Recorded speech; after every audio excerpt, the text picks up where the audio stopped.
बोलो यीशु क्रिस्त महाराज को हालेलूया। ಇದು ಎರಡನೆಯ ಭಾನುವಾರ, ಹೊಸ ವರ್ಷದ ಎಷ್ಟನೇ ಭಾನುವಾರ? ಎರಡನೆಯ ಭಾನುವಾರ. ಸೃಷ್ಟಿಕರ್ತನಾದ ದೇವರು ಯಾರಿಗೂ ಕೂಡ ಕೊರತೆ ಮಾಡಲಾರ್ದಂಗೆ ಎಲ್ಲರನ್ನ ಸುರಕ್ಷಿತವಾಗಿಟ್ಟಿದ್ದಾನೆ. ಈ ಲೋಕದಲ್ಲಿ 50, 60, 70, 80, 100 ವರ್ಷ ಆಯುಷ್ಯ ಕೊಟ್ಟು ಪ್ರವಾಸಕ್ಕಾಗಿ ದೇವರು ಕಳಿಸಿದ್ದಾನೆ. ಈ ಲೋಕ ಬಹಳ ಚಂದವಾಗಿ ದೇವರು ಸೃಷ್ಟಿ ಮಾಡಿದ್ದಾನೆ. ಅಂದವಾಗಿ ದೇವರು ಈ ಲೋಕವನ್ನು ಸೃಷ್ಟಿ ಮಾಡಿದ್ದಾನೆ. ಅಂದ ಚಂದದ ಲೋಕವನ್ನು ನೋಡಿ ಮೈ ಮರೆತು ಬಿಟ್ಟು ಬಂದಿರುವಂತಹ ಶಾಶ್ವತವಾಗಿರುವ ಲೋಕವನ್ನು ಮರಿತಾರೆ ಎಂದು ತಿಳ್ಕೊಂಡು ಆ ದೇವಾದಿ ದೇವರೇ ಭೂಲೋಕಕ್ಕೆ ನರ ಅವತಾರಿಯಾಗಿ ಬಂದಿದ್ದಾನೆ. ಪ್ರೇರೆ ಎಲ್ಲಿಗಡೆ ನರ ಅವತಾರಿಯಾಗಿ ಬಂದಿರುವಂತಹ ಮಹಾದೇವರು ತಾನು ಬರೋದಕ್ಕಿಂತ ಮುಂಚೆ ಪ್ರಪಂಚದಲ್ಲಿರ್ತಕ್ಕಂಥ ಎಲ್ಲ ಗ್ರಂಥಗಳ ವಿಷಯವನ್ನ ಶಿಷ್ಯರಿಗೆ ತಿಳಿಸಿದ್ದಾರೆ. ಪ್ರೇರೆ ಮುಂದೆ ಬರತಕ್ಕಂಥ ಗ್ರಂಥಗಳು, ಹಿಂದೆ ಬರೆದಿರುವ ಗ್ರಂಥಗಳು, ಎಲ್ಲ ಗ್ರಂಥಗಳ ವಿಚಾರವನ್ನ ಶಿಷ್ಯರಿಗೆ ದೇವರು ತಿಳಿಸಿದರು. ಹಲ್ಲೆಲೂಯ. ಇಲ್ಲಿ ನಾವು 2 ಸಿಂಬಲ್ಗಳನ್ನೆಲ್ಲ ಹಾಕಿದ್ದೀವಿ ಪ್ರೇರೆ. ಅವರು ಹೇಳಿರ್ತಕ್ಕಂಥ ಮಾತುಗಳು. ಇನ್ನ ಒಂದು ಕೂಡ ಇದೆ, ಆದರೆ ಅದನ್ನು ನಾವು ಇದು ಮಾಡಿಲ್ಲ. ಸ್ಪಷ್ಟವಾಗಿ ಪ್ರಪಂಚ ಚರಿತ್ರೆಗಳು, ಗ್ರಂಥಗಳು, ಅನೇಕ ಗ್ರಂಥಗಳಲ್ಲಿ ದೇವರು ನರರೂಪದಲ್ಲಿ ಬರುವಂಥ ವಿಷಯವು ಬರೆಯಲ್ಪಟ್ಟಿದೆ. ಮನುಷ್ಯನು ದೇವರನ್ನ ಭೂಮಿಯಲ್ಲಿ ಮತ್ತು ವಸ್ತುಗಳಲ್ಲಿ ಹುಡುಕ್ತಾ ಇರಬೇಕಾದ್ರೆ, ಮನುಷ್ಯರಲ್ಲಿ ಹುಡುಕ್ತಾ ಇರಬೇಕಾದ್ರೆ ಆ ದೇವಾದಿ ದೇವರು ನಾನು ವಸ್ತುಗಳಲ್ಲಿ ಇರುವಂತಹದ್ದಲ್ಲ, ಭೂಮಿಯೊಳಗೆ ಇರುವಂತಹದ್ದಲ್ಲ, ಯಾವುದೋ ನೀವು ಮಾಡಿಕೊಂಡು ಸೃಷ್ಟಿಯಲ್ಲಿ ನಾನು ವಾಸ ಮಾಡುವುದಲ್ಲ, ಅವೆಲ್ಲವುಗಳು ನಾನೇ ಸೃಷ್ಟಿ ಮಾಡಿದ್ದೀನಲ್ಲ, ಅದರಲ್ಲಿ ನಾನು ಹೇಗೆ ವಾಸ ಮಾಡ್ತೇನೆ? ಅದಕ್ಕಾಗಿ ದೇವರು ನಾನೇ ನಿಮ್ಮ ಮನಸ್ಸಿನೊಳಗ ಈ ಸೃಷ್ಟಿಗೆ ನೀವೇನು ಕೊಟ್ಟಿದ್ದೀರಿ? ಜಾಗ ಕೊಟ್ಟಿದ್ದೀರಿ ಹೃದಯದಲ್ಲಿ. ಈ ಸೃಷ್ಟಿಗೆ ನೀವೇನು ಕೊಟ್ಟಿದ್ದೀರಿ? ಗರ್ಭಗುಡಿ ಮಾಡಿದ್ದೀರಿ. ಈ ಸೃಷ್ಟಿಯು ಅದರ ಆಕಾರವು, ಅಲಂಕಾರವು ನಾಶವಾಗುತ್ತೆ. ಶಾಶ್ವತವಾಗಿರುವಂಥ ಲೋಕಕ್ಕೆ ನಾನು ನಿಮ್ಮನ್ನು ಕರೆದುಕೊಂಡು ಹೋಗುವುದಕ್ಕಾಗಿ, ಮಾರ್ಗವನ್ನು ಮಾಡುವುದಕ್ಕಾಗಿ ನಾನು ಬಂದಿದ್ದೇನೆ. ಹಲ್ಲೆಲೂಯಾ. ಮೊದಲನೇದಾಗಿ ನಿಮ್ಮ ಹೃದಯದಲ್ಲಿ ನನಗೆ ಗರ್ಭಗುಡಿ ಆಗಿರಬೇಕು. ನೀವು ಕಟ್ಟಿದ ಗುಡಿಯಲ್ಲಿ ನಾನು ವಾಸ ಮಾಡಲ್ಲ, ನೀವು ಕಟ್ಟಿದ ಮಂದಿರದಲ್ಲಿ ವಾಸ ಮಾಡಲ್ಲ. ಆಕಾಶ ನನಗೆ ಸಿಂಹಾಸನ, ಭೂಮಿ ನನಗೆ ಪಾದಪೀಠ. ನನಗೆ ಎಲ್ಲಿ ನೀವು ಮನೆ ಕಟ್ತದೆ? ನಾನು ಕೂತ್ಕೊಂಡ್ರೆ ನಿಂತ್ಕೊಂಡ್ರೆ ಸ್ಥಳ ಹಿಡಿಸುತ್ತೋ? ದೇವರಂತಾನೆ ನಾನು ಕಟ್ಟಿದ ಮನೆಯಲ್ಲಿ ನಾನು ವಾಸ ಮಾಡ್ತೀನಿ. ಆತ ಕಟ್ಟಿದ ಮನೆ ಯಾವುದು? ನೀನು ನಾನು. ಎಲ್ಲಿ ಕಟ್ಟಿದ್ದೆ? ಹಲ್ಲೆಲೂಯಾ. ದೇವರಿಗೆ ಮಹಿಮೆ ಉಂಟಾಗಲಿ, ದೇವರಿಗೆ ಸ್ತೋತ್ರ ಉಂಟಾಗಲಿ. ಅಶುಭವಾಗಿದೆ, ಅಶುದ್ಧವಾಗಿದೆ, ಪವಿತ್ರವಾಗಿ ಆತ ನಮ್ಮನ್ನು ಏನು ಮಾಡಿದ್ದಾನೆ? ಉಂಟು ಮಾಡಿ ಲೋಕ ಕಳಿಸಿದ್ದಾರೆ. ಪ್ರಸಂಗಿ ಗ್ರಂಥದಲ್ಲಿ ನಾವು ನೋಡ್ತಾ ಇದ್ದೀವಿ ಪ್ರಿಯರೇ. ಮನುಷ್ಯರನ್ನ ಆತ ನೀತಿವಂತರನ್ನಾಗಿ, ಸತ್ಯವಂತರನ್ನಾಗಿ ಏನ್ ಮಾಡಿದಾನಂತ? ಸೃಷ್ಟಿ ಮಾಡ್ಯಾನ. ಸತ್ಯ ಅಂದ್ರೆ ಏನ್ರಿ? ಅಸತ್ಯಕ್ಕೆ ಜಾಗ ಇಲ್ಲ, ಅಪವಿತ್ರಕ್ಕೆ ಜಾಗ ಇಲ್ಲ, ನಿಜ. ಹಲ್ಲೆಲೂಯ. ಆದ್ರೆ ಮನುಷ್ಯನಾದರೂ ಏನೆಲ್ಲ ಯುಕ್ತಿಗಳನ್ನ ಮಾಡಿಕೊಂಡಿದ್ದಾನೆ, ಕಲ್ಪನೆಗಳನ್ನ ಮಾಡಿಕೊಂಡಿದ್ದಾನೆ. ಆ ಕಲ್ಪನೆ ಮೂಲಕವಾಗಿ ಕಲ್ಮಶದಿಂದ ಕೂಡಿ ನರಕಕ್ಕೆ ಹೋಗ್ತಾ ಇದ್ದಾನೆ. ದೇವರು ಯಾವತ್ತಿಗೂ ಮನುಷ್ಯರಿಗಾಗಿ ನರಕ ಸೃಷ್ಟಿ ಮಾಡಿಲ್ಲ. ದೇವರು ಸೃಷ್ಟಿ ಮಾಡಿದ ಯಾರಿಗೆ ಸೃಷ್ಟಿ ಮಾಡಿದ್ದಾನೆ ಗೊತ್ತಾ? ಅಪವಾದಿ ದುರಾತ್ಮಗಳಿಗೆ, ದೆವ್ವಗಳಿಗೆ ದೇವರು ನರಕವನ್ನು ಸೃಷ್ಟಿ ಮಾಡಿದ್ದಾನೆ. ಆ ದೆವ್ವಗಳನ್ನ ಪೂಜೆ ಮಾಡಿ ಇವರು ದೆವ್ವದ ಆಕಾರ ಆಗಿ ಆ ದೆವ್ವದ ರಾಜ್ಯದಲ್ಲಿ ದೆವ್ವ ನಾಶವಾಗ್ತಕ್ಕಂಥ ಆ ಅಪವಿತ್ರವಾಗಿರ್ತಕ್ಕಂಥ ಒಂದು ನರಕಕ್ಕೆ ಹೋಗ್ತಾ ಇದ್ದಾರೆ ಪ್ರೇರೆ. ಹಲ್ಲೆಲೂಯಾ. ಮನುಷ್ಯರು ಮಾಡಿದ ಗೊಂಬೆಗೆ ನೀನು ಇಷ್ಟು ಮಾಡಿದ್ರೆ ಮತ್ತೆ ಎಲ್ಲವನ್ನು ಉಂಟು ಮಾಡಿ ಆ ಮಹಾದೇವರಿಗೆ ಇನ್ನೆಷ್ಟು ಶಕ್ತಿ ಇರಬೇಡ. ಇವು ಮುಂದಿದ್ರೆ ಮಾತಾಡಲ್ಲ, ಮಾತಾಡ್ತಾವ. ಇಲ್ಲೇನ ನೋಡ್ರಿ ನೀವು, ನಾನು ಬಹಳ ಗುಡಿ ಸುತ್ತೀನಿ ಪ್ರಿಯರೇ, ಒಬ್ಬರು ಮಾತಾಡಿಲ್ಲ. ನಿಮ್ಗೆ ಯಾರಾದ್ರೂ ಮಾತಾಡ್ರಿ ಅಂತೇಳಿ ಕುಣಿದು ಕೆಕ್ಕೆ ಹೊಡೆದು ಅದು ಹೇಳಿಕೆ ಇದು ಹೇಳಿಕೆ ಏನೇನೋ ಹೇಳ್ತಾರೆ ಪ್ರಿಯರೇ. ಅವರು ಮಾಡುವ ಕೆಲವೊಂದು ವ್ಯಕ್ತಿಗತವಾಗಿ ಅಪವಿತ್ರವಾದ ಕಾರ್ಯಗಳು. ದೇವಲೋಕದಲ್ಲಿ ಜಾಗ ಸಿಗಬೇಕಾದ್ರೆ, ಸ್ವರ್ಗದಲ್ಲಿ ಜಾಗ ಸಿಗಬೇಕಾದ್ರೆ ಸತ್ತವರಿಗೆಲ್ಲ ಸಿಗಲ್ಲ. ಸತ್ತವರನ್ನ ಸುಡುಗಾಡಿಯಲ್ಲಿ ಶರೀರವು ಹಾಕಲ್ಪಡುತ್ತೆ. ಅವರ ಆತ್ಮ ಈ ಲೋಕದಲ್ಲಿರುವಾಗ ಯಾವುದನ್ನು ಇಷ್ಟಪಟ್ಟು, ಯಾವುದನ್ನ ಒಲಿಸಿಕೊಂಡು, ಯಾವುದಕ್ಕೆ ಹಾಳಾಗಿರುತ್ತೋ, ಯಾವುದಕ್ಕಾಗಿ ದೇವರು ನಾಶ ಮಾಡತಕ್ಕಂಥ ಒಂದು ಲೋಕ ಅಥವಾ ನರಕನ ಸೃಷ್ಟಿ ಮಾಡಿದನೋ, ಈ ಮನುಷ್ಯನು ಕೂಡ ತಾನೇ ಆಗಿಕೊಂಡು ಅಲ್ಲಿ ಹೋಗ್ತಾನೆ ವಿನಃ ದೇವರು ಯಾರು ನಾಶವಾಗೋದು ಅದನಿಗೆ ಇಷ್ಟ ಇಲ್ಲ. ಎಲ್ರು ಗಟ್ಟಿ ತಂದ್ರೆ ಹಲ್ಲೆಲೂಯ. ದೇವರಿಗೆ ಮಹಿಮೆ ಉಂಟಾಗಲಿ, ದೇವರಿಗೆ ಸ್ತೋತ್ರ ಉಂಟಾಗಲಿ. ನಮಗೇನಂದ್ರೆ 7 ಬಂದ್ಬಿಟ್ಟಿವಪ್ಪ, ನಮ್ಗೆ ಕೆಲಸ ಆಗಲಿಲ್ಲ. ಈ 8 ಬಂದಿವಪ್ಪ, ಕೆಲಸ ಆಗಲಿಲ್ಲ. ಎಷ್ಟೋ ವಾರಗಳು ಎಲ್ಲೆಲ್ಲಿ ಏನೇನು ಮಾಡಿ ನೀನು ಅವೆಲ್ಲ ಕೊಳಕು ಉಳುಕಲ್ಲಿನ ಒಳಗೆ ತುಂಬಿದ್ದ, ಅವೆಲ್ಲ ಒಳಗೆ ಇದಾವೆ, ಇನ್ನು ಅವ್ರು ತೆಗೆದಾಕಿಲ್ಲ. ಮನಸ್ಸು ಆ ಕಡೆ ಇಳಿತಿತ್ತು. ಯಾಕೆ ಗೊತ್ತಾ? ಪ್ರಪಂಚ ತುಂಬ ಅವೇ ತುಂಬ್ಯಾವ. ಸತ್ಯ ಇಲ್ಲ ಪ್ರಿಯರೇ. ಧರ್ಮ ಅಂದ್ರೆ ಏನು? ಪಾಪ ಮಾಡಲಾರ್ದಿರೋದೇ ಧರ್ಮ. ಇದನ್ನು ತಿಳಿಸಲಾರ್ದ ಇದ್ರೆ ಅದು ಕರ್ಮ. ಧರ್ಮ ಅಂದ್ರೆ ಏನ್ರೆ? ಮಾನವರಿಗೆ ಒಂದೇ ಧರ್ಮ ಇರೋದು. ಧರ್ಮ ಅಂದ್ರೆ ಏನು? ಪಾಪ ಮಾಡಲಾರ್ದ ದಿವಸದ ಧರ್ಮ. ಹಲ್ಲೆಲೂಯ. ಸೃಷ್ಟಿಕರ್ತನಾದ ದೇವರು ಆತ ಬಹಳ ಕನಿಕರ ಸ್ವರೂಪಿ, ಬಹಳ ಸಹಾಯವಂತ. ಹಲ್ಲೆಲೂಯ. ದೇವರಿಗೆ ಮಹಿಮೆ ಉಂಟಾಗಲಿ, ದೇವರಿಗೆ ಸ್ತೋತ್ರ ಉಂಟಾಗಲಿ. ಸಮುದ್ರವನ್ನೇ ಏಕಕಾಲದಲ್ಲಿ ಉಕ್ಕುವಂತೆ ಮಾಡುವಾತ, ಎಲ್ಲಿ ಬಿಟ್ಟಿದ್ದು ವರ್ಷ ಒಣಗುವಂತೆ ಮಾಡುವಾತ. ಬಯಸೋಣ. ದೇವರಿಗೆ ಮಹಿಮೆ ಉಂಟಾಗಲಿ, ದೇವರಿಗೆ ಸ್ತೋತ್ರ ಉಂಟಾಗಲಿ. ಮೇಲೆ ಕಲ್ಲಾಕಿದ್ರೆ ಯಾರ ತಲೆ ಮೇಲೆ ಬೀಳುತ್ತಾರೆ? ಮೇಲಕ್ಕೆ ಕಲ್ಲಾಕಿದ್ರೆ ಯಾರ ತಲೆ ಮೇಲೆ ಬೀಳುತ್ತೆ? ನನ್ನ ತಲೆ ಮೇಲೆ. ಹೌದಾ? ಬಗಲಾಗಿದ್ದವ್ರು ಕಲ್ಲಾಕಿದ್ರೆ ಅವರಿಗೆ ಬೀಳ್ತದೆ, ಅವ್ರು ಸುಮ್ಮನೆ ಇರಂಗಿಲ್ಲ, ಅವರು ನಿಮ್ಗೆ ಹಾಕ್ತಾರೆ. ಮೇಲಕ್ಕೆ ಕಲ್ಲಾಕಿದ್ರೆ ನಮ್ಮ ತಲೆ ಮೇಲೆ ಬೀಳುತ್ತೆ. ಅದಕ್ಕೋಸ್ಕರವಾಗಿ ಪ್ರಿಯವಾದವರೇ, ನಾವು ಮೇಲಕ್ಕೆ ಏನ್ ಮಾಡಬಾರ್ದ? ಮೇಲಕ್ಕೆ ಬಹಳ ಹೊತ್ತು ನೋಡಕ್ಕಾಗತ್ತ? ಆಗಲ್ಲ. ಅದು ಯಾರು ನೋಡ್ತಾರೆ? ಮೇಲಕ್ಕೆ ಬಹಳ ನೋಡೋರು. ಆ ಮೇಲಿರುವ ದೇವ್ರನ್ನ ಧ್ಯಾನ ಮಾಡೋರು ಬಿಟ್ಟು ಬಂದವ್ರಿಗೆ ಯಾರಿಗೂ ಕೂಡ ಅದ ಸಾಧ್ಯ. ಎಲ್ಲ ಗಟ್ಟಿ ದೇವ್ರು ಅಂದ್ರೆ ಏನ್ರಿ? ಸಹನೆ ಉಳ್ಳವರು ದೇವರು.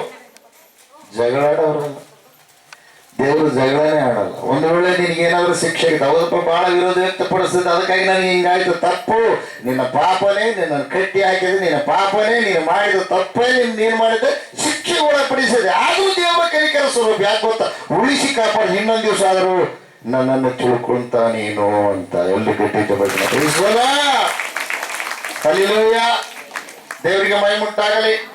ದೇವರ ಎರಡನೇ ಬರುವಿಕೆ ಸಿದ್ಧವಾಗಿ ನಾವು ನಿಲ್ಲಬೇಕು. ಯಾರು ಸಿದ್ಧವಾಗಿಲ್ಲೋ ಅವರೆಲ್ಲರಿಗೆ 7 ವರ್ಷ ಮಹಾ ಸಂಕಟ ಕಾಲ ಪ್ರಿಯರೇ. ಯಾವ ಡಾಕ್ಟರ್ ಗುಣಪಡಿಸಲಿ. ಯಾಕೆ ಗೊತ್ತಾ? ಡಾಕ್ಟರ್ಗೆ ಕಡಿತೇವೆ, ಮಿಡಿತೆ ತರ ಇರ್ತವೆ, ಚೋಳಿನ ಕೊಂಡಿ ಅವಕ್ಕೆ ಕೊಡಲ್ಪಡುತ್ತೆ. ಪ್ರಿಯವಾದವರೇ, ಎಲ್ಲ ಪ್ರಪಂಚ ತುಂಬ ತುಂಬ್ಕೊಂತವೆ ಪ್ರಿಯರೇ. ಅವರನ್ನು ನಾಶ ಮಾಡೋ ಔಷಧನೇ ಇಲ್ಲ. ಯಾಕೆ ಗೊತ್ತಾ? ದೇವರೇ ಅವುಗಳನ್ನ ಏನ್ ಮಾಡಿದಾನೆ? ಕಳಿಸ್ತಾನೆ ಪ್ರಿಯರೇ. 7 ವರ್ಷ ಮಹಾ ಸಂಕಟ ಕಾಲ. ಪ್ರಪಂಚವೆಲ್ಲ ಗಲಿಬಿಲಿಗೆ ತುತ್ತಾಗುತ್ತೆ. ಅದಕ್ಕಿಂತ ಮುಂಚೆ ಒಂದು ತುತ್ತೂರಿ ಧ್ವನಿ ಓದಲ್ಪಡುತ್ತೆ. ಇವತ್ತು ಇಲ್ಲಿ ಆರಾಧನೆ ಮಾಡಿರ್ತಕ್ಕಂಥ ನೀವು, ಈ ಆರಾಧನೆ ಪರಲೋಕದಲ್ಲೇ ನಡೆಯುತ್ತೆ ಪ್ರಿಯರು. ಎಲ್ಲ ಗಟ್ಟಿ ತೋರಿಸೋಣ. ಅಲ್ಲೆಲ್ಲೂಯ್ಯ. ಆಕಾಶದಲ್ಲಿ ತೆಂಗಿನ ಗಿಡ ಯಾರಾದ್ರೂ ಬೆಳೆಸ್ಯಾರ? ನಿಂಬೆ ಗಿಡ ಯಾರಾದ್ರೂ ಬೆಳೆಸ್ಯಾರ? ಮತ್ತೆ ಆ ಲೋಕದಲ್ಲಿ ಅದೇ ಅವಶ್ಯಕತೆ ಇಲ್ಲ. ಎಲ್ಲ ಗಟ್ಟಿ ತೋರಿಸೋಣ. ಅವೆಲ್ಲ ನಮ್ಗೆ ಈ ಲೋಕದಲ್ಲಿ ಬೇಕು, ಈ ಲೋಕದಲ್ಲಿ ಆರೋಗ್ಯಕ್ಕೆ ಒಳ್ಳೇದು, ಅದಕ್ಕಾಗಿ ತಿಂಬಕ್ಕಾಗಿ ಕೊಟ್ಟಾನ ಹೊರತು. ಹಲ್ಲೆಲೂಯಾ. ದೇವರಿಗೆ ಮಹಿಮುಂಟಾಗಲಿ. ಬೇರೆ ಯಾವುದಕ್ಕಲ್ಲ ಪ್ರಿಯರೇ. ದೇವರಿಗೆ ಮಹಿಮುಂಟಾಗಲಿ, ದೇವರಿಗೆ ಸ್ತೋತ್ರ ಉಂಟಾಗಲಿ. ಆಮೇಲೆ ಪರಲೋಕ ರಾಜ್ಯಕ್ಕೆ ಹೋಗ್ಬೇಕಾದ್ರೆ ಪಾಪವನ್ನು ಇಲ್ಲೇ ಮಾಡಿದ ಪಾಪ ಇಲ್ಲೇ ಕಳ್ಕೋಬೇಕು. ಹಲ್ಲೆಲೂಯಾ. ಶರೀರದ ಒಂದು ಕೊಳೆ ನೀರಿನಿಂದ ಶುದ್ಧಿ ಆಗ್ಬೋದು. ಮತ್ತೆ ಆತ್ಮದ ಕೊಳೆ ಎಲ್ಲಿ ಶುದ್ಧಿ ಆಗುತ್ತಾರೆ? ಇಲ್ಲ. ಹಲ್ಲೆಲೂಯಾ. ಒಬ್ಬ ಮನುಷ್ಯ ಚಲೋ ಇರ್ತಾನೆ, ಚಲೋ ನಡ್ಕೊಂತಾನೆ, ಚಲೋ ಮಾತಾಡ್ತಾನೆ, ಆದ್ರೆ ಅವನು ಮನುಷ್ಯನೊಳಗೆ ಕೆಟ್ಟ ಬುದ್ಧಿದ್ದು ಯಾರಿಗಾದ್ರೂ ಗೊತ್ತಾಗುತ್ತಾ? ಇಲ್ಲ. ಕಳ್ಳತನ ಮಾಡೋ ಯಾರಿಗೇನು ಗೊತ್ತಾಗಲ್ಲ. ಯಾವಾಗ ಗೊತ್ತಾಗುತ್ತೆ? ಕಳ್ಳತನ ಮಾಡಿದ್ದ ಹೊರಗೆ ಬಿದ್ದ ಮೇಲೆ ಗೊತ್ತಾಗುತ್ತಾ? Praise the Lord. ಈ ಕಡೆ ನೀವು ನೋಡ್ಬೇಕು. ನೀವು ನಿಮ್ಮ ಮಕ್ಕಳ ಕಡೆ ನೋಡ್ಬೇಡ್ರಿ, ಈ ಕಡೆ ನೋಡ್ರಿ. ಸ್ವಲ್ಪ ವಾಕ್ಯವನ್ನು ಕೇಳ್ರಿ ಚೆನ್ನಾಗಿ. ವಾಕ್ಯವೇ ಏನು? ಆದಿಯಲ್ಲಿ ವಾಕ್ಯವಿತ್ತು, ವಾಕ್ಯವು ದೇವರ ಬಳಿಯಲ್ಲಿತ್ತು, ವಾಕ್ಯವೇ ದೇವರಾಗಿತ್ತು, ವಾಕ್ಯವೋ ಬ್ರಹ್ಮ, ಶಬ್ದವೋ ಬ್ರಹ್ಮ. ಹಿಂದೂ ಧರ್ಮಶಾಸ್ತ್ರದಲ್ಲಿ. ಆಮೇಲೆ ಕುರಾನ್ನಲ್ಲಿ ಕೂಡ ವಾಕ್ಯ ಸ್ವರೂಪದ ವಾಕ್ಯದ ಮೂಲಕವಾಗಿ ಪ್ರಪಂಚ ಉಂಟಾಯಿತಂತ ಬರೆಯಲ್ಪಟ್ಟಿದೆ. ನೀನು ಯಾಕ್ರಂತ ಮತ್ತಾಗ ಆತ ಸೃಷ್ಟಿಕರ್ತ. ಎಲ್ಲ ಗಟ್ಟಿದೆ. ಹಲ್ಲೆಲೂಯಾ. ದೇವರಿಗೆ ಮಹಿಮುಂಟಾಗಲಿ. ಯುಗ ಯುಗಗಳ ಆಯುಷ್ಯ ಪಾಪ ವಿಮೋಚನೆ ದೀಕ್ಷಸನ್ನ ಮಾಡಿಸಿಕೊಂಡವರಿಗೆ ಸಿಗುವಂತ ಮಹಾಭಾಗ್ಯ, ನೀತಿವಂತನಾಗಿ ಲೋಕದಲ್ಲಿ ಜೀವಿಸಿದವರಿಗೆ ಸಿಗುವಂತ ಮಹಾಭಾಗ್ಯ. Price the lord. ಯಾರು ಯೇಸಪ್ಪನ ನಂಬುತ್ತಾರೋ, ಯೇಸಪ್ಪನ ರಕ್ಷಕರು ನಂಬುತ್ತಾರೋ ಅವ್ರು ರಕ್ಷಿಸಲ್ಪಡ್ತಾರ ಪ್ರಿಯರೇ. Praise the Lord. ದೇವರಿಗೆ ಮಹಿಮುಂಟಾಗಲಿ, ದೇವರಿಗೆ ಸ್ತೋತ್ರ ಉಂಟಾಗಲಿ. ಪ್ರಿಯವಾದವರೇ, ಎರಡನೇ ಬರುವಿಕೆ ದೇವರು ಮತ್ತೆ ಬರ್ತಾರೆ. ಇರೋದಕ್ಕೆ ಏನ್ ಮಾಡ್ತಾರೆ? ಬರ್ತಾರೆ ಪ್ರಿಯರೇ. ಹಲ್ಲೆಲೂಯಾ. ಪ್ರತಿನಿತ್ಯ ನೀವು ಎಷ್ಟು ಸಲ ಪ್ರಾರ್ಥನೆ ಮಾಡ್ತೀರಿ? ಮುಂಜಾನೆ ಪ್ರಾರ್ಥನೆ ಮಾಡೋರು ಕೈ ಎತ್ತ. ನಾನು ಮುಂಜಾನೆ ಪ್ರಾರ್ಥನೆ ಮಾಡ್ತೀನಿ ಅಂಬೋದು. ಸುಮ್ಮನೆ ಕೈ ಎತ್ತಬೇಡ್ರಿ. ಮುಂಜಾನೆ ಅಡಿಗೆ ಮಾಡ್ತಾರೆ, ಪ್ರಾರ್ಥನೆ ಮಾಡ್ತಾರೆ. ಮಾಡ್ತೀವಿ ಮುಂಜಾನೆ ಅಂತ ಹೇಳೋದವ್ರು ಕೈ ಎತ್ತು. ಹೌದಾ? ಹಲ್ಲೆಲೂಯಾ. ರಾತ್ರಿ ಮಲಗೋ ಟೈಮ್ನಾಗ ಮಾಡ್ಸ್ಕೊಂಬರ್ ಕೈ ಎತ್ತು. ಹಲ್ಲೆಲೂಯಾ. Praise the lord. ಮಧ್ಯಾಹ್ನ ಮಾಡ್ತೀವಿ ಒಬ್ಬರು ಕೈ ಎತ್ತು. ಯಾರೋ ಒಬ್ರು ಕೈ ಎತ್ತಾರ, ಇಬ್ರು ಮೂವರು ಮಧ್ಯಾಹ್ನ ಮಾಡ್ತಾರೆ. ಹಲ್ಲೆಲೂಯಾ. ದೇವರು ನಿಮ್ಮನ್ನು ಆಶೀರ್ವದಿಸ್ತಾರೆ. ದೇವರಿಗೆ ಮಹಿಮುಂಟಾಗಲಿ, ದೇವರಿಗೆ ಸ್ತೋತ್ರ ಉಂಟಾಗಲಿ. ಬೋಲೋ ಯೇಸು ಕ್ರಿಸ್ತ ಮಹಾರಾಜ ಕೂರ್ಚಿ. ಪ್ರಾರ್ಥನೆ ದೇವರಲ್ಲಿಗೆ ನಮ್ಮನ್ನು ಒಯ್ಯುತ್ತೆ. ಆರಾಧನೆ ದೇವರನ್ನೇ ಕರ್ಕೊಂಡು ಬರುತ್ತೆ ಭೂಮಿಗೆ. ಎಲ್ಲ ಗಟ್ಟಿ ತೋರಿಸ್ತೀನಿ. ಆರಾಧನೆಗೆ ದೇವ್ರು ಏನ್ ಮಾಡ್ತಾರೆ? ಅವರು ಮೈ ಮರೆತು ಬಂದ್ಬಿಡ್ತಾರೆ ಭೂಲೋಕಕ್ಕೆ. ಆರಾಧನೆ ಎಲ್ಲಿ ಮಾಡ್ತಾರೆ? ಆ ಸ್ಥಳಕ್ಕೆ. ಎಲ್ಲ ಗಟ್ಟಿ ತೋರಿಸ್ತೀನಿ. ರಾಜನ ಕುಡಿದು ಭಜನೆ ಮಾಡಿದ್ರಿಲ್ಲ, ಅಲ್ಲಿ ಬರಂಗಿಲ್ಲ, ದೇವ್ರು ಬರಂಗಿಲ್ಲ, ದೇವುಗಳೇ ಬರೋದು. ಯಾಕೆ ಗೊತ್ತಾ? ಕುಡಿಯೋದಲ್ಲ ದೇವುಗಳು ಸೃಷ್ಟಿ ಮಾಡ್ಯಾವ, ದೇವರಲ್ಲ.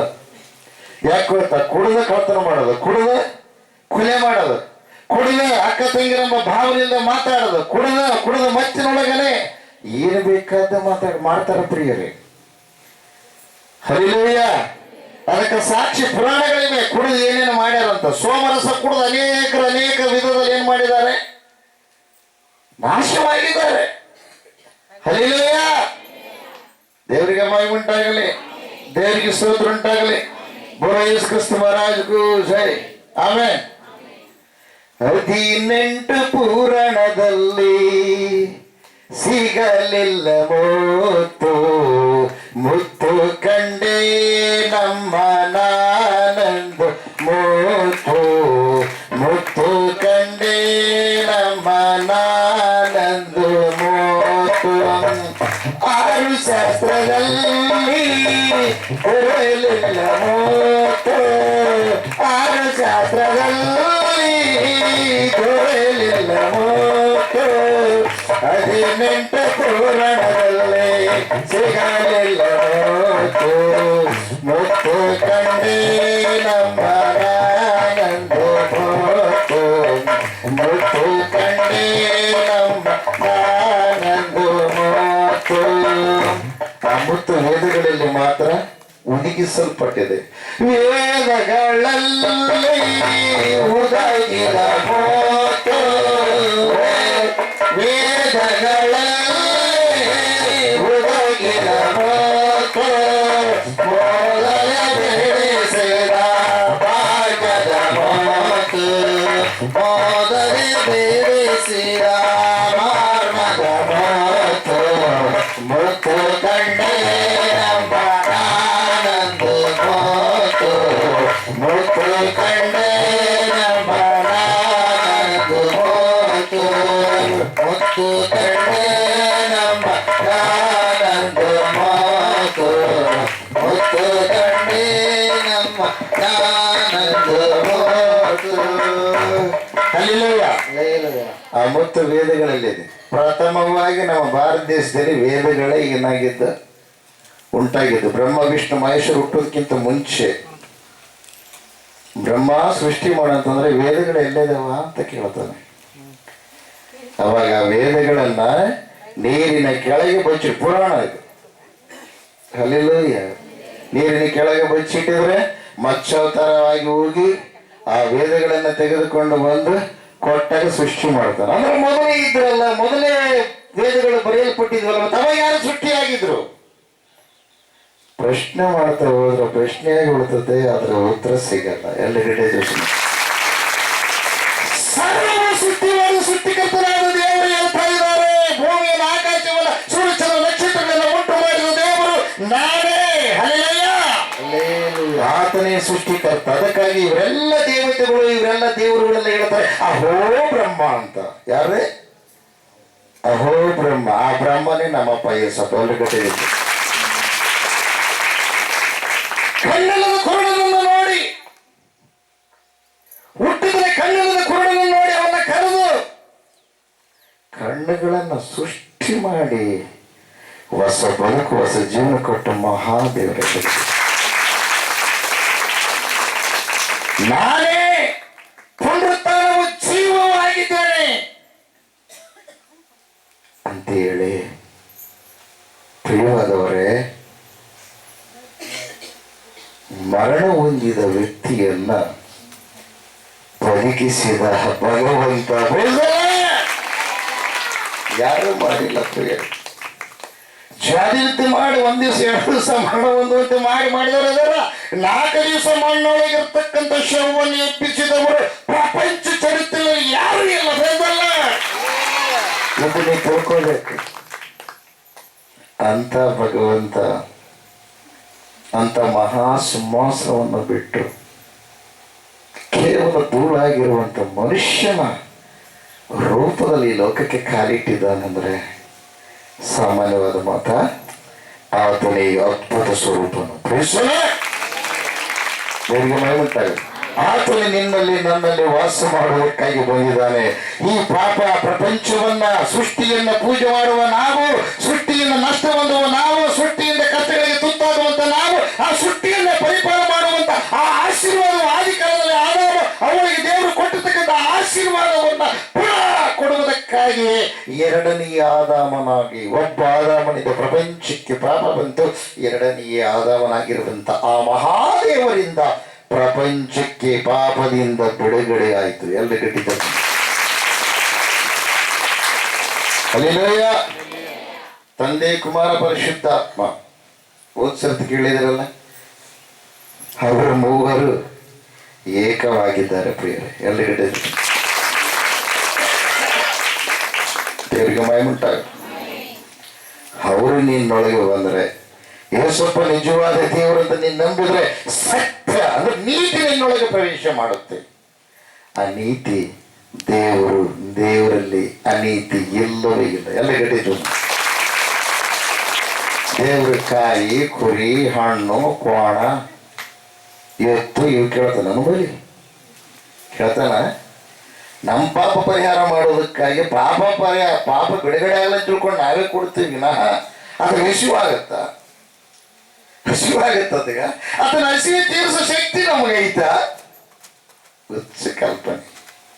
ಅಲ್ಲಿಲ್ಲಯ್ಯ ಮಹಾಜ್ಞಾನಿ ದೊಡ್ಡ ಜ್ಞಾನಿ ದೊಡ್ಡ ವಿದ್ಯಾವಂತ ದೊಡ್ಡ ಶಾಸ್ತ್ರದ ದೊಡ್ಡ ಚರಣೀಯನಾಗಿರಬಹುದು, ಆದರೆ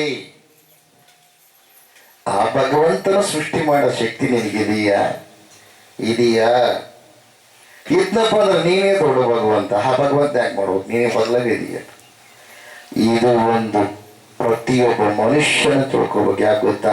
ಸೃಷ್ಟಿಕರ್ತನೇ ಏಕದೇವರು. ಹಲ್ಲೆಲೂಯಾ. ದೇವರಿಗೆ ಮಹಿಮುಂಟಾಗಲಿ. ಆತನ ಉಂಟು ಮಾಡೋ ಶಕ್ತಿ ಆ ಮಾನವನಿಗಿಲ್ಲ. ಹಲ್ಲೆಲೂಯಾ. ನಿನ್ನ ಮಕ್ಕಳಿಗೆ ನಿನ್ನ ಮಗನ ಕರೆದ ಕಲ್ಲು ಅಂದ್ರೆ ಗೊಂಬೆ ಅಂದ್ರೆ ಸಿಟ್ಟು ಬರುತ್ತಾ ಇಲ್ಲ? ನಿನ್ನ ಮಕ್ಕಳಿಗೆ ಕೋತಿ ಮಕ್ಕ ಇಟ್ಟನಪ್ಪ ಅಂದ್ರೆ ಕೋತಿ ಮಕ್ಕದ ಮಗ ಹುಟ್ಟಿದ್ನಪ್ಪ, ಹುಟ್ಲಾರ್ದ್ರೆ ಬೇಸಿತ್ರಿ ಏನು ಮಾಡ್ಬೇಕು? ನಿನಗೆ ಬಾಲ ಐತೆ, ಮಕ್ಕ ನೋಡಿದ್ರೆ ಹಿಂಗೆ ಐತೆ, ನಡ್ಕೊಂಡಿಯಲ್ಲ ಬರ್ತಾರಾತ್ರಿ ಹೋಗಿ ಅದಕ್ಕಾಗಿ ಅಂತ ಹೊಟ್ಟೆನ ದೇವ್ರನ್ನ ಕೋತಿ ಅಂದ್ರೆ ಮಗನ್ನೇ ಕೋತಿ ಅಂದಪ್ಪ ಅಂದ್ರೆ ಅಬ್ಬಾಬ ಬಾಯಿಗೆ ಬಂದಂಗೆ ಬೈತಾನ ಇಲ್ಲ. ಹೆಚ್ಚು ಕಡೆ ವಯಸ್ಸಿ ಬಂದ್ರೆ ಹೊಡಿತಾನ ಪ್ರಿಯವೇ. ಆ ದೇವ್ರನ್ನ ಕೋತಿ ಅಂದ್ರೆ ಕೋತಿ ಎಂಬುದೇನು ಕೋತಿ ಆಕಾರ ಮಾಡಿ ನಾವು ಪೂಜೆ ಮಾಡಿ ಎಲ್ಲ ಒಂದೇ.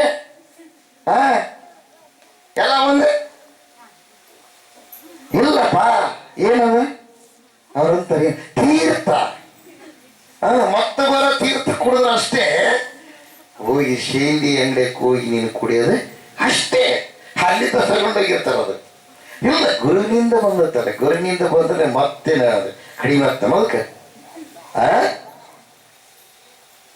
ಅರ್ಥ ಮಾಡ್ಕೀರ ಪ್ರಿಯವಾದವರ, ತಪ್ಪೇ ಪರಿಶುದ್ಧರಾಗಿ ಜೀವಿಸ್ಬೇಕು. ಪರಲೋಕ ಸಿಗ್ಬೇಕು, ದೇವಲೋಕ ಸಿಗ್ಬೇಕಂದ್ರೆ ಪರಿಶುದ್ಧತೆ ಬಹಳ ಪ್ರಾಮುಖ್ಯ. ಎಲ್ಲ ಕಡೆ ಇಷ್ಟಪಡಬಹುದು. ವಿಶ್ವದಲ್ಲಿ ಪರಿಶುದ್ಧಾತ್ಮನ ಬಲದಿಂದ ದಿನಕರ್ ಪ್ರಸಾದ್ ಅವರು ನಿಮ್ಮ ಸೇರ ಮಾತಾಡ್ತಾರೆ. ಎಲ್ಲ ಗಟ್ಟಿ ಇಷ್ಟಪಡೋದು ಅವರ ಮಾತಾಡ್ತಾರೆ.